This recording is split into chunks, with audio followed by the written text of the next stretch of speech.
Hey guys, Buildzoid here, and I've got a crucial Ballistix MAX memory kit installed in a Ryzen motherboard, so I think you all already know roughly what I'm about to show you. But trust me, it's a little bit different from like all the other also I've probably put I've probably put 5 gigahertz memory in the title because I don't like clickbait, so my titles are incredibly dry, and as a result of that, I can't really build any kind of mystery in the intro of my videos. Anyway, yes, we're running this kit. Come on, focus.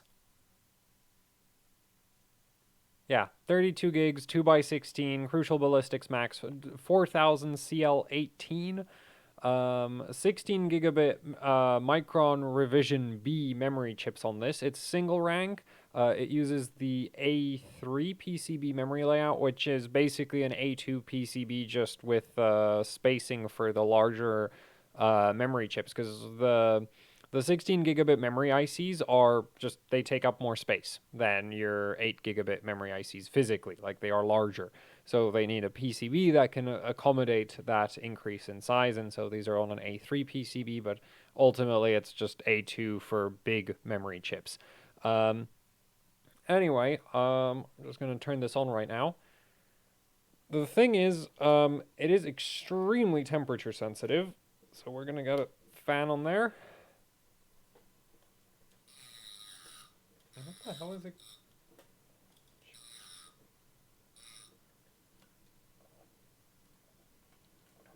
There we go. Got the fan in place.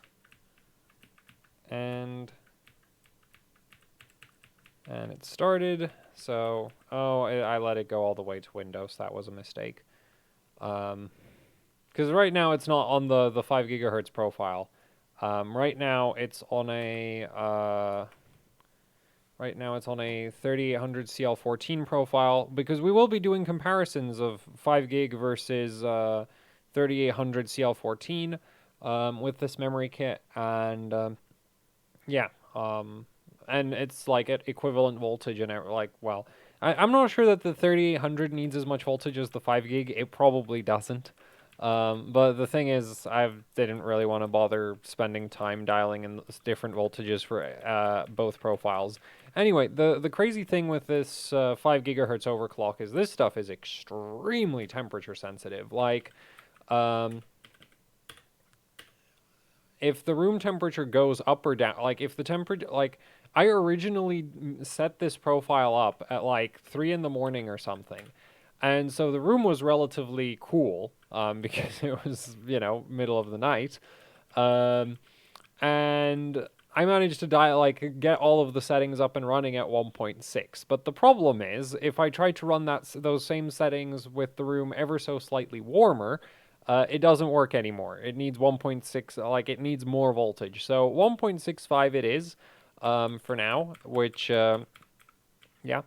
So it just needs a bit extra voltage because of the temperature sensitivity of the memory stick. So that's really annoying, but yeah. And that's also why I have a fan on them, because if I run them without the fan for long enough, they'll eventually stop booting. Anyway, here's the actual settings. So we've got TCL18, which at 5000 megahertz is actually really good. 26 TRCD, TRCD WR26 as well, TRP 26. I think I tried tightening these. They didn't really go anywhere.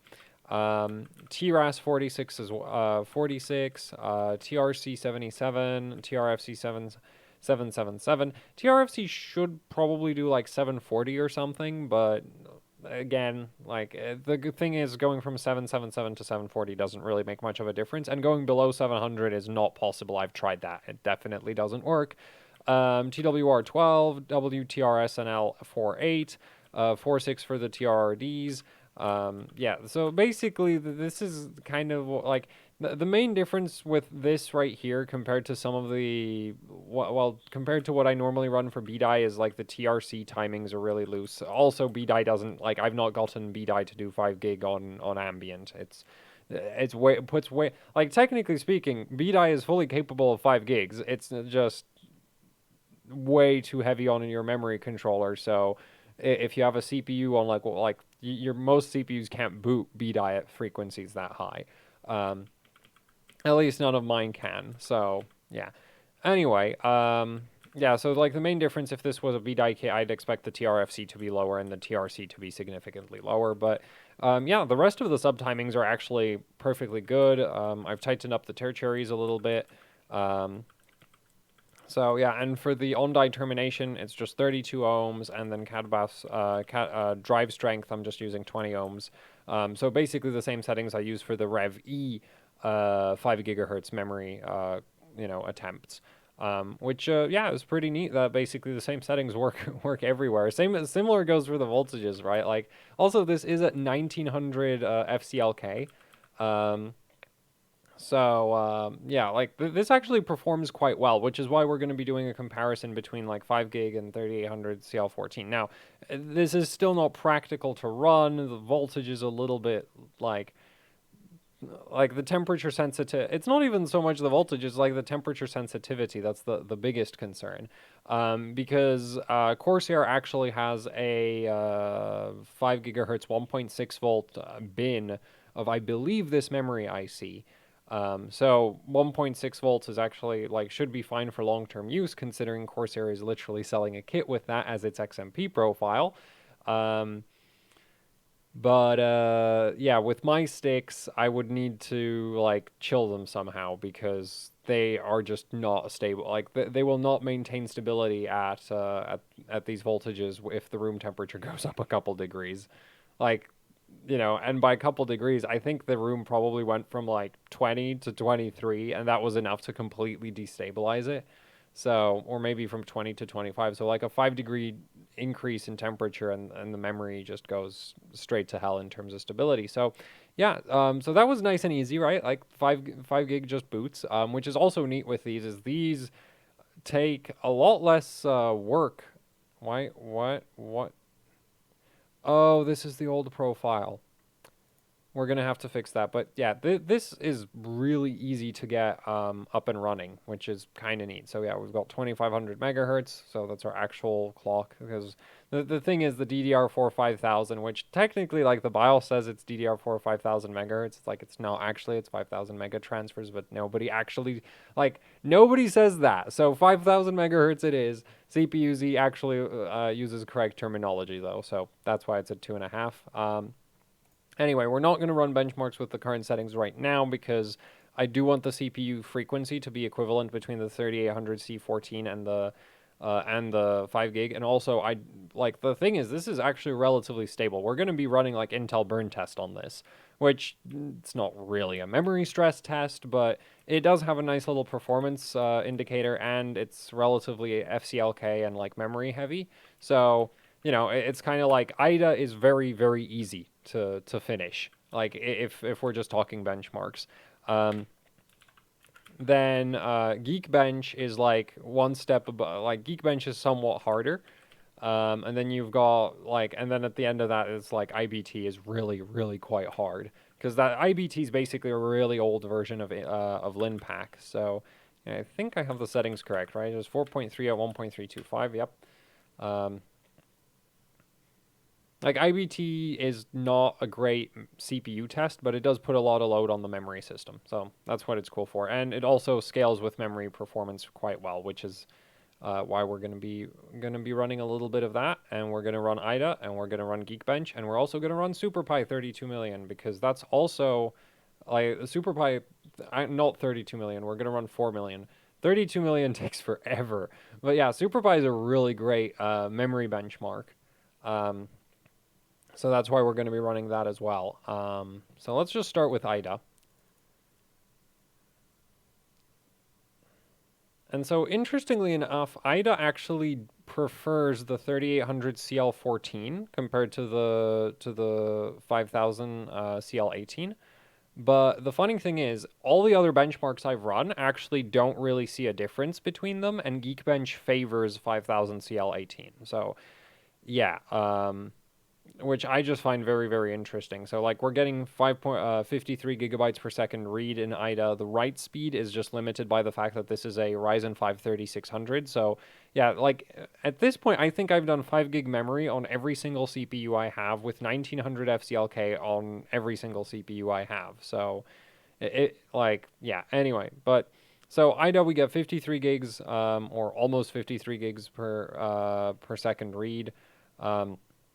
Write speed is just limited by the fact that this is a single CCD CPU. Copy is 56 gigs. Latency is about 70 nanoseconds.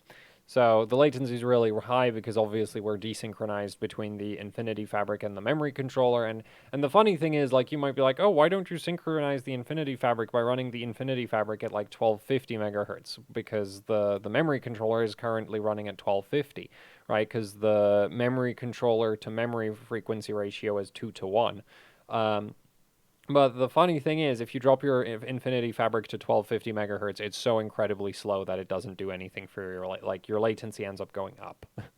So the only way you could actually make that work is if your memory was capable of doing, like, I don't know, 6400 megahertz, and you can run like 1600 FCLK in that case, and it might not completely suck. But yeah, like, I've tried 1250 with like high memory frequencies, and it just doesn't work. It's not worth it. Anyway, so that's the IDA test. And normally, like, 3800 CL14 will actually do better on the read speed and of course the latency. I don't think copy changes too much. I don't normally pay too much attention to the copy test though, so yeah. Anyway, so Geekbench, because Geekbench is like the next step up in terms of stability requirements. You can finish IDA on settings that won't finish Geekbench. And you can also finish Cinebench on settings that won't finish Geekbench. So, yeah. Though Geekbench again is just not actually a stress test, but it's like it's a good, like, if you're into competitive benchmarking, I like Geekbench because if you can finish Geekbench, you can probably finish 3D Mark, Firestrike, and, well, all the different flavors of Firestrike you should be able to finish. You won't necessarily be able to finish TimeSpy because TimeSpy's CPU test is actually quite heavy, and it does scale with memory, and I wanted to do a TimeSpy performance test with 5 gig memory. Unfortunately, I can't get the NVIDIA drivers to install on this operating system, so I've just kind of ditched that because there's too much stuff for me to test. So yeah, anyway, yeah, so Geekbench absolutely loves this, which I like. Geekbench is just weird like that. It thinks this is amazing. So 8,500 memory score is, like, that's solid. That's actually quite solid. That's just a good memory score for Geekbench in general.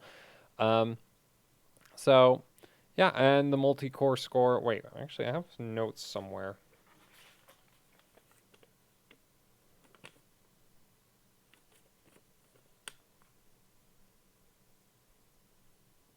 Yeah, and it scores about the same as 3800 CL14. So yeah, anyway, so next, let's run a little bit of Intel burn test. We're going to go custom because the thing is, at 1 gig it runs a little bit too quickly, and at 2 gigs it takes a little bit too long. So 1500 megabytes hits a sweet spot of, I think it should run for about 20 seconds per loop.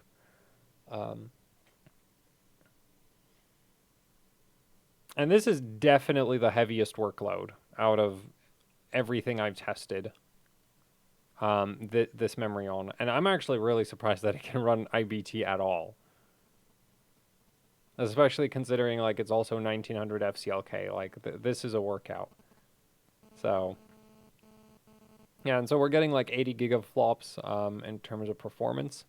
And the crazy thing is, even at 3800 CL14 with slightly tighter subtimings, you still get about 80 gigaflops, which is just like, yeah, I really didn't expect that, which is kind of neat. So I still wouldn't run 5G because, again, it's just kind of like if the room temperature goes up a bit, then it stops working.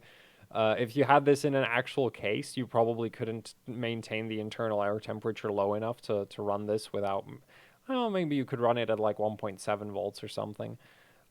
Which at the same time, like, if you keep increasing the memory voltage, the memory sticks themselves start running hotter, so your temperature sensitivity is potentially going to get worse, which is the really, like, that's why, like, sometimes with Samsung BDI I'll run like 1.45 volts instead of 1.5 volts, because if at 1.5 volts I have temperature issues, then it's like raising it is not necessarily going to make things better. Anyway, so yeah, 80 gigs. I mean, yeah, 80 gigaflops IBT performance, and then for SuperPi, we're just going to run 4 million.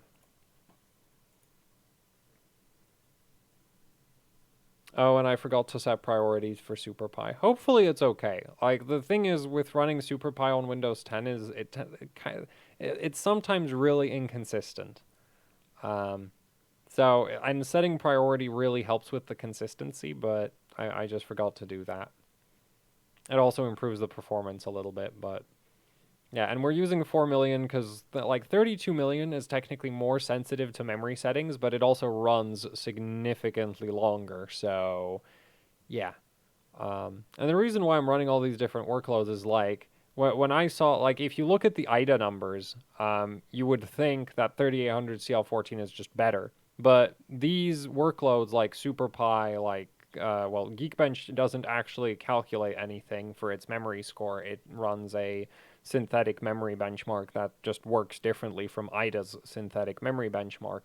But Intel burn test, like Intel burn test is actually doing math. Like it's not just randomly shoving data through the memory system for the sake of measuring memory performance. It's actually trying to run calculation, like it's actually trying to calculate something. So it's telling you how quickly that calculation is getting done, and that's where you get the gigaflops number. Same thing goes for SuperPi. We basically just calculated 4 million digits of pi in 45 seconds, which is a little bit slower than what I have in my notes because I did forget to, because I did forget to set the priority. It should have been like 44.375, but this is good enough. So anyway, so that's 5 gig CL18. Surprisingly, like it's surprisingly stable, mostly in that it ran IBT. And the thing is, I've actually run IBT even like with 4 gigs of memory usage. The reason why I'm not showing you that is just like it takes a while for it to, like, the more the higher the memory usage in IBT, the longer it takes to spit out a result. So yeah, it would just take forever for us to get any performance data. So that's why I'm not running it that way. So we're just going to load profile 3. So now we're going to go to 3800 CL14. And so 3800 CL14, it's also at 1.65 volts because I didn't really want to, like, I'd set up the 5 gig overclock first, and then I was like, ooh, let's compare let's see how it compares to a 1-to-1 Infinity Fabric memory settings, right? Without the latency penalty from going from having the memory controller and the Infinity Fabric out of sync.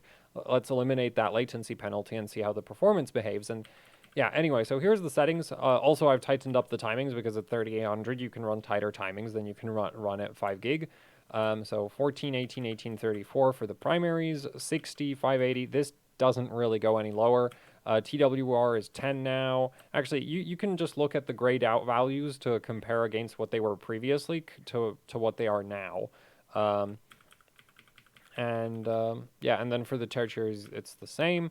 And then for the, like, I didn't mess with the drive strengths or anything like that because, yeah, I'm not going for full stability here. This is just for performance comparisons. So anyway, I'm going to save and reset.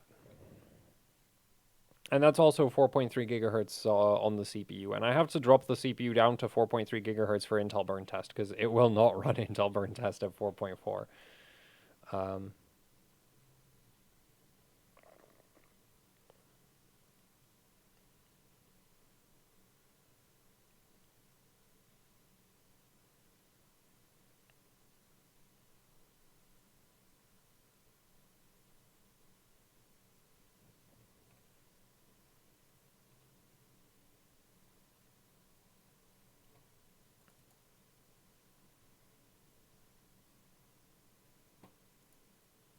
Also, this should be the current 3800 CL14 settings. They should be less memory temperature sensitive because memory power consumption scales with both the frequency and the voltage, and it should also scale with the timings. But the timings are really tight on both settings. But yeah, like the thing is, because we're running significantly lower clocks, the RAM actually produces less heat.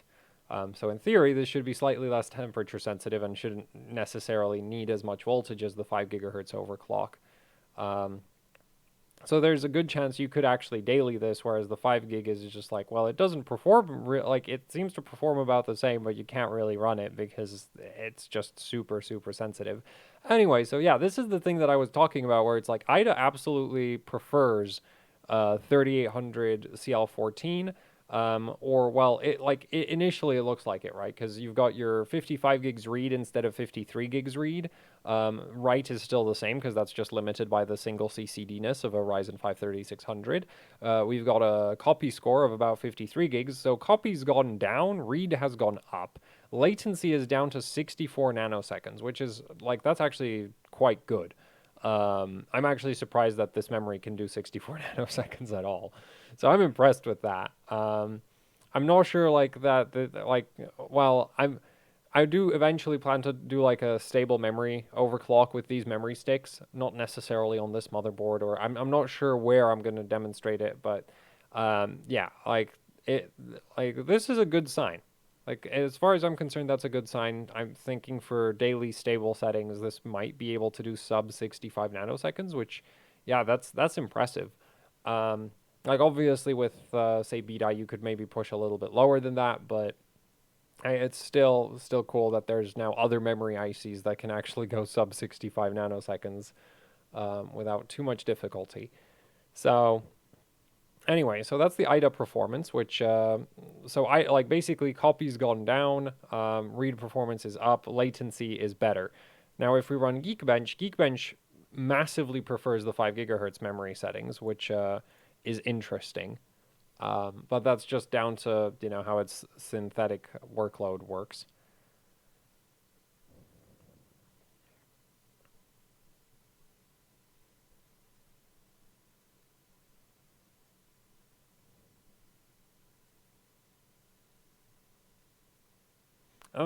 Like what I find most interesting about this is though that like in theory it should be possible to max out the Infinity Fabric at 3800.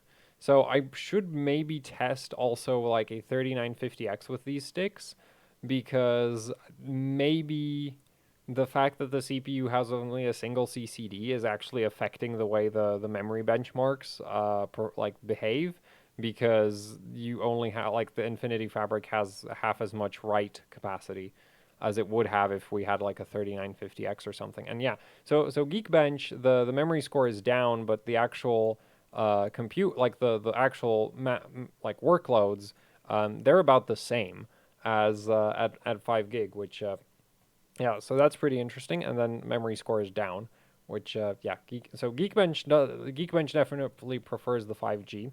Then if we run, actually no, let's run IBT. We're gonna go custom. I'm just gonna punch in 1500. That's not 1500.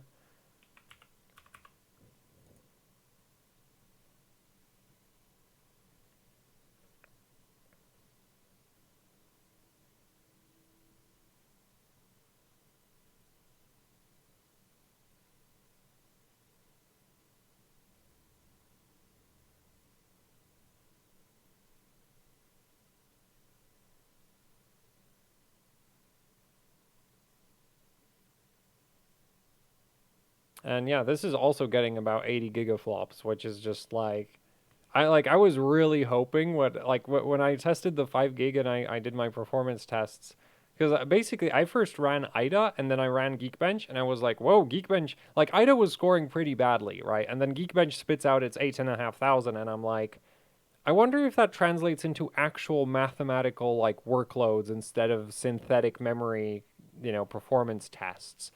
And so then I went and ran IBT and I was like, oh, I guess it does. Because IBT, like, this is 3800 C14. We have much lower latency. We have much more read speed, at least according to IDA. It's performing about the same as the 5 gig was, right?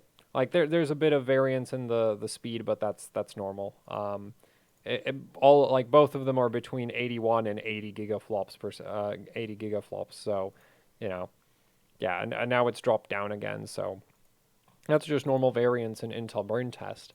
And then, you run SuperPi. And so after Intel burn test, I was like, there has to be some memory benchmark, which is like, this is definitely, 3800 CL14 is definitely superior, right?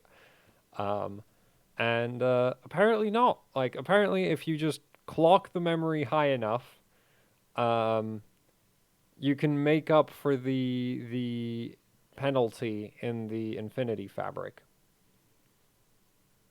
I guess. Like there might still be some workloads which are very specifically latency bound, but it's like I would have assumed that would be something like SuperPi, because yeah, um,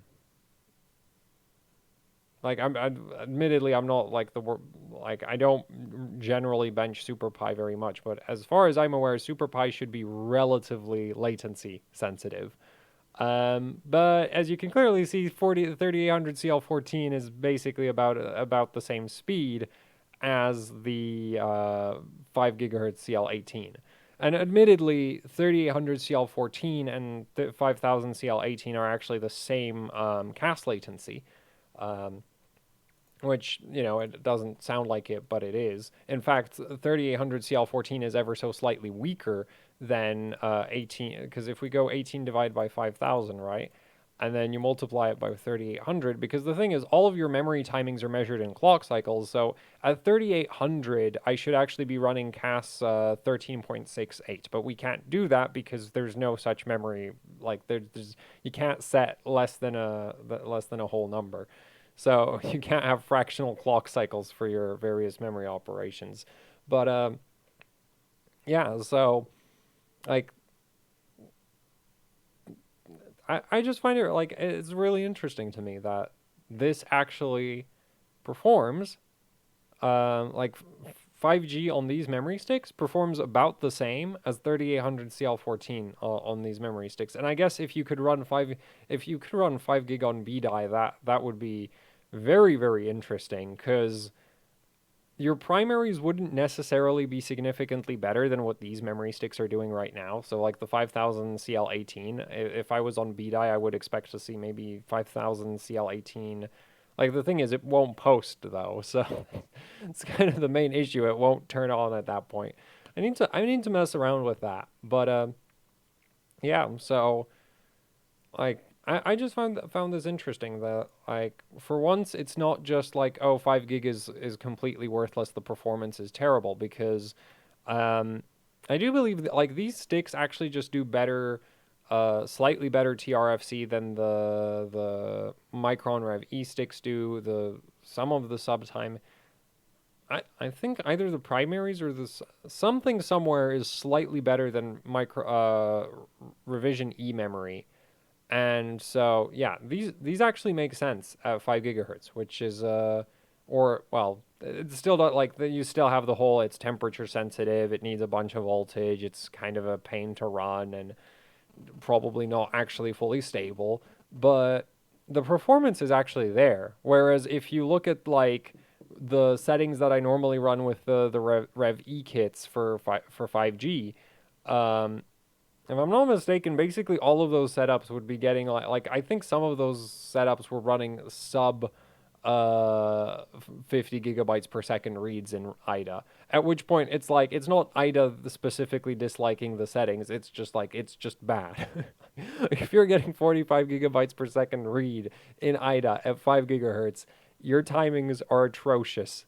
And yeah, so I'm really impressed with these sticks, because yeah, I really wasn't expecting them to tighten up like this. Like they're actually quite fast um, at 5000.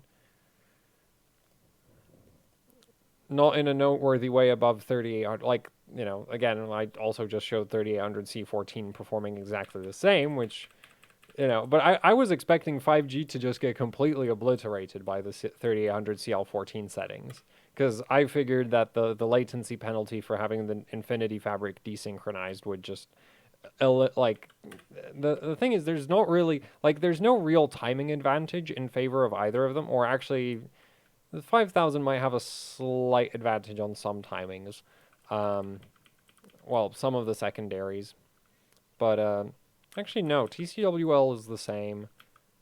For no, it does have it has a TFAW and TRRD advantage because 16 clock cycles at 5,000 megahertz is significantly less time than 16 clock cycles at 3,800. So IBT absolutely loves that.